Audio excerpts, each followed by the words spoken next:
you a picture of the arrest register itself. Yes.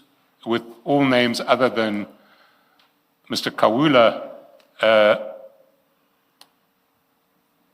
sort of half crossed out. You can see some of the names, you can work out some of the names because it's not fully crossed out. Yes.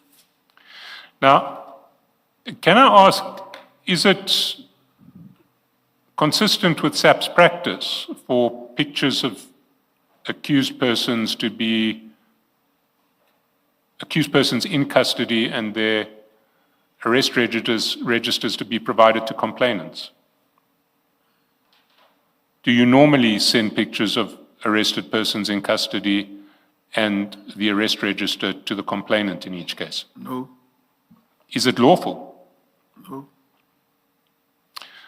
Do you know who sent this picture to Mr. Nxumalo? I think it's the arresting officers from KZN. The arresting officers from KZN. That's correct. Is it lawful for Mr. I'm not sure. Would it be lawful for you to distribute it further? It depends whom do I distribute it to. Sometimes maybe if I cannot even distribute, maybe send it to the IO or to the team that are investigating that. I see. Then, if we continue down the chat, we see at 4:36 p.m. on the 8th of January, 12:09, Mr. Nxumalo says, please send the numbers. Whose numbers is he referring to?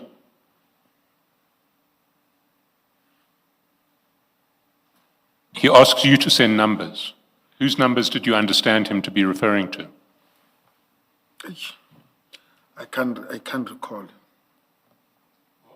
Let me help you. The first number you said, 441, is Brigadier Ramangwa's number. Okay. So why would you send him Brigadier Ramangwa's number? Why would I send Brigadier Ramangwa's number? That's correct. Yeah, Brigadier Ramangwa was the leading investigator on the project. So he wanted you to send him the numbers of the lead investigator on the project, is what you thought? That's correct. Then he says, thanks, and Ubaba Koko. Excuse my pronunciation. No, it's fine. Baba's Koko. That's SGQOKO, and Skoko means head. The man with a hat. Who's the man with a hat?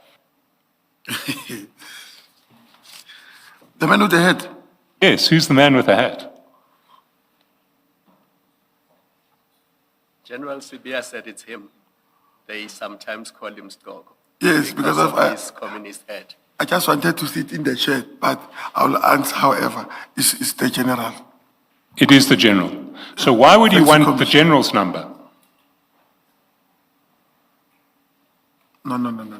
You are confusing me now, Commissioner. He wants you to send you the number, to send him the number of the general. That's what he's asking for. Yes. Why would he want it? I don't know. Well, isn't the answer in your evidence on the 4th of February that this was an investigation that General Sibia was taking very seriously? Yes. And Mr. Khawula knew it. Mm-hmm. And you'll recall right at the start of this process, shortly before the warrant was issued. The warrant was issued on the 21st of October. And on the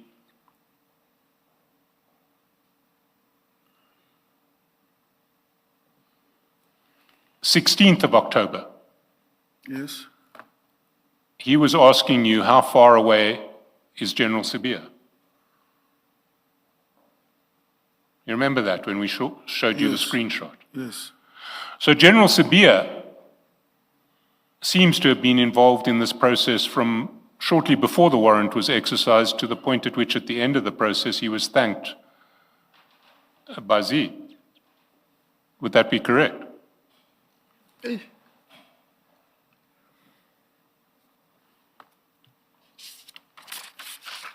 I'm not sure. All right. I have reached the end of this topic. But Mr. Chairperson, if you look at page 1210 and chat 1, it seems that the thanks was to request the number of Babasco, not to thank him so much.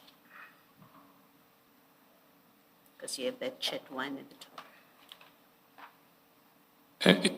Indeed. And that the number that you send at 1210 is in fact General Sabia's number. You'll see that at 1251.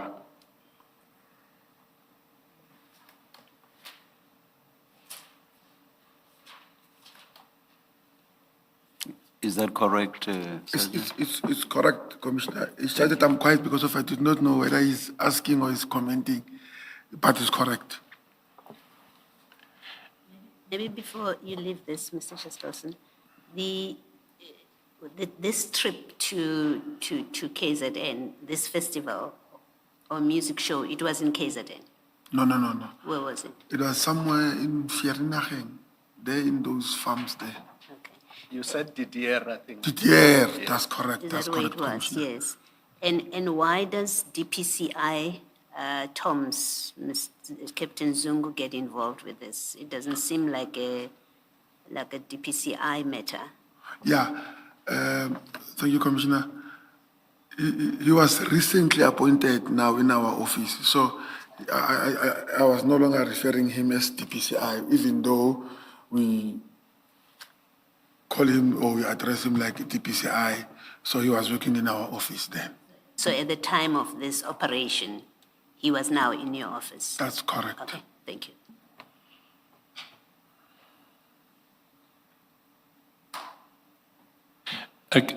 Just to clarify an issue, the tickets for the concert where you failed to find Mr. Khawula, if one goes to that ticket at page 1238, one sees that the concert was held at Kroon Park Holiday Resort. 1238.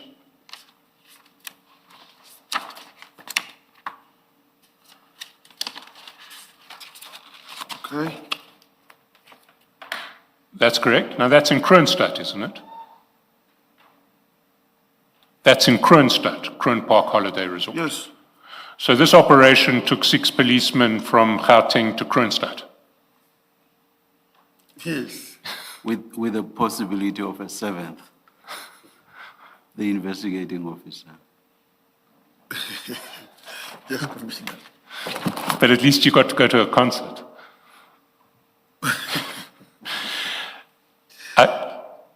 I do want to move to another topic, and we may not finish it before lunch, but let's start it at least. May I quickly make this suggestion, Sergeant?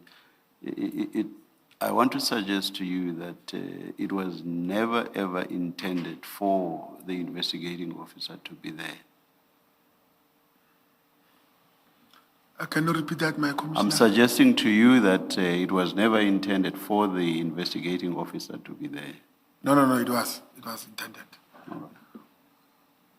I mean, you said earlier that Mr. Nxumalo was frustrated about the investigation not going anywhere. But it seems that, in fact, Mr. Nxumalo was directing this investigation. If you look at 1209, page 1209, where now Mr. Nxumalo is asking you for numbers, he, in fact, at chat number 5, tells you that the investigating officer will call you. So he is in touch with the investigating officer, and he he's now arranged with the investigating officer to call you. It suggests that, and all the facts about tickets, him providing you with information about where Mr. Khawula is, and giving you tickets, and then concluding in this chat 5 where he says Mabunda will call you. It gives the impression, the unavoidable impression that in fact you had a complainant who was directing this investigation and telling the police what to do, where to go. That's the impression I get from this. Is that not a fair impression? Maybe I can say 50-50 from the suggestion of the commission, but to me, I think maybe it was desperation because it was affecting him in his marriage, or he's a public figure as well. So I think it's desperation and direction. Maybe let's share, take 50, I take 50, and then we make what I'm suggesting. No, Sergeant, the important point I'm making is you have a civilian who is a complainant, who's basically telling police what to do, when, where. That's the important issue I'm raising with you. Yes, clearly his motives or the reasons for doing what he's doing, maybe he's desperate because it's affecting his marriage, but this sequence of WhatsApp texts and the action that follows on that, you have a complainant who is really directing and telling the police what to do. That's the picture that has emerged from these WhatsApp exchanges. I think it's the issue with Zulu men, they like to take over and take control. And I think... You think, so that's what he did because you say, because that's what Zulu men do. But I'm more interested in that's what he did. Okay, thank you. Oh, Zulu now. No. But there is it does beg the question. Why does SAPS let a Zulu man, in this case, take over an investigation?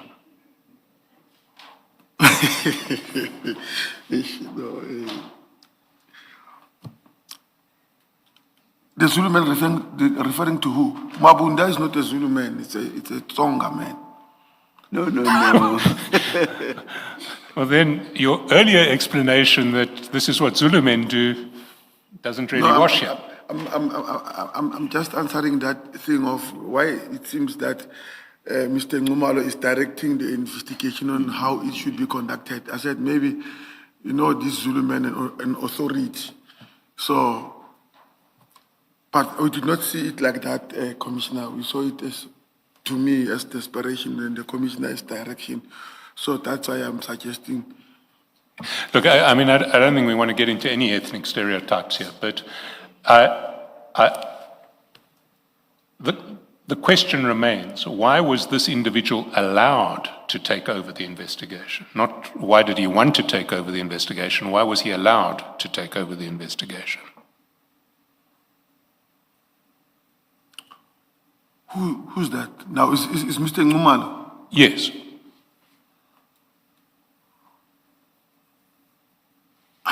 We did not allow him. I think it was a matter of assistance. Sometimes police officials will run from here to there, then from there we need another assistance. We took advantage of that.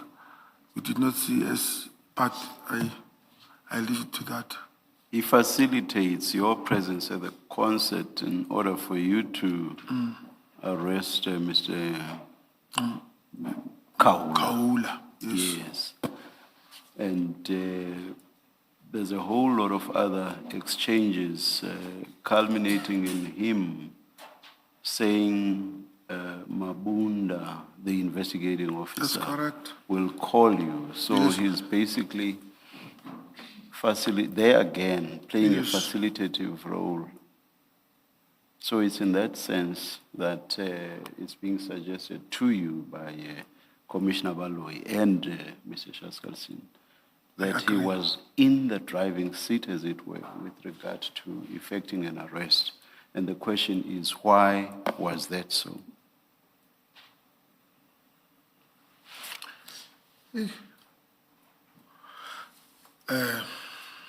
Commissioners, with due respect, I still go back to that thing of desperation and Yes, Mr. Shassos. Maybe just finally, also that in fact, the reason that Mr. Khawula is arrested in the end is for contravening the Cybercrime Act and criminal injury, not because of murder or the other many things that you have said, failure to appear in court. It is in fact for the simple crime of contravening the Cybercrime Act and criminal injury. You accept that because that's what this cell register says. It states why he was arrested, and that's what the warrant was about. Yes. yes, at that time, this cell register, those people who arrested him on these charges. But once he was transported from KZN to Sandton now, that is whereby all the charges of attempted murder, malicious to damage to property, their warrant were executed. Those did not involve Mr. Nxumalo. That's correct. Thank you. My issue, Sergeant, is what appears to be abuse of state resources. I mean, the fact that there's 6 of you, I'm not sure whether you are traveling from DDR or from Pretoria, but from here to Kronstadt is about 3 hours, right? More or less. No, let's say 1.5, because it's not exactly Kronstadt. This member is intimidating me. Because when I talk, he's shaking his head. Now I get Don't disturbed. look at him, look at me. Yes, please, Commissioners. Sorry. I was actually very concerned about that kind of conduct because it's quite intimidating to the witness as if he's saying wrong and makes him to change his mind. Just, Can the colleague then stop with that, please? Sergeant, just look at me, don't look at the people on the other table. So, Sorry, I did not see what Mr. Ngwato is complaining about. What are you complaining about, Mr. Ngwato? Okay, I'll be very specific. There's one of the team evidence leaders. I can't remember. I met him the last time when he was introduced. I'm on that side. He's doing this when the witness is answering. So the witness starts bothering, am I saying something wrong? And therefore, he's interfering with the witness giving evidence, as if what he's saying is wrong, and that makes him to not start thinking twice. So he should keep his opinion about the matter to himself, but not to then do gestures that affect the witness in terms of his testimony. Yeah, but to the extent that, gestures may be intimidating, perhaps, and let us try to avoid them. But I'm sure that can never suggest, for example, that if something that we all find funny is said, we should not laugh. I hope it doesn't go that far. But no, I take your point, Mr. Ngwato. Chair, it's important that the witness be given a comfortable environment to present his evidence. I take your point. But I'm just saying, sometimes there will be those natural responses that sometimes testimony will evoke, especially amongst all of us. There will be those moments where you yourself would have heard everybody